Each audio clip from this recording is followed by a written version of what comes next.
பெங்களூருவில் ஹோட்டலில் நடந்த குண்டுவெடிப்பு தொடர்பாக சென்னை மற்றும் ராமநாதபுரத்தில் என்ஐஏ அதிகாரிகள் சோதனையில் ஈடுபட்டு வருகிறார்கள். இதுகுறித்தான கூடுதல் விவரங்களுடன் எமது செய்தியாளர் ராகவேந்தர் இணைப்பில் இருக்கிறார். வணக்கம் ராகவேந்தர். பெங்களூரில் நடந்த ஓட்டல் சம்பவம் தொடர்பாக சென்னை மற்றும் ராமநாதபுரத்தில் எதன் அடிப்படையில் என்ஐஏ அதிகாரிகள் சோதனையில் ஈடுபட்டு வருகிறார்கள்? விவரங்களை பகிர்ந்துக்கோங்க.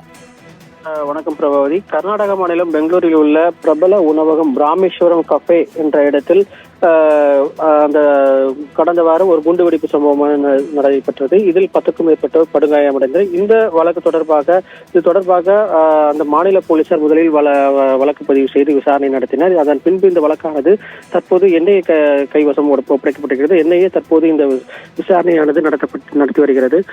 இப்போ இந்த என்ஐஏ விசாரணையில் தற்போது சென்னை மண்ணடி மற்றும் ராமநாதபுரத்தில் இது தொடர்பாக இந்த குண்டுவெடிப்பு தொடர்பாக விசாரணையானது நடத்தப்பட்டு வருவதாக என்ஐஏ அதிகாரிகள் தரப்பில் தெரிவிக்கப்பட்டிருக்கு. முதல் கட்டமாக தற்போது 2 இடங்களில் இந்த சோதனையானது நடத்தப்பட்டு வருவதாகவும் முக்கிய ஏற்கனவே கிடைக்கப்பட்ட ஆவணங்களின் அடிப்படையில் இந்த சோதனையானது நடத்தப்பட்டு வருவதாக அவர்கள் தரப்பில் தெரிவிக்கப்பட்டிருக்கு. இந்த பெங்களூர் குண்டுவெடிப்பு தொடர்பாக என்ஐஏவுக்கு ஒரு சிசிடிவி காட்சி மட்டுமே கிடைத்திருக்கிறது. அதாவது அந்த மர்ம நபர் வெடிகுண்டு வைத்துவிட்டு செல்வது போன்ற ஒரு காட்சி இருக்கிறது.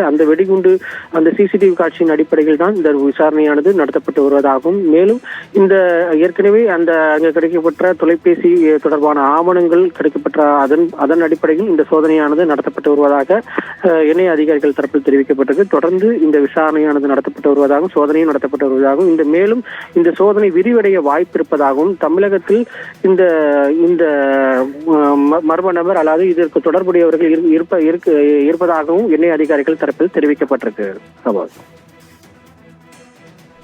தகவல்களுக்கு நன்றி ராகவேந்தர்.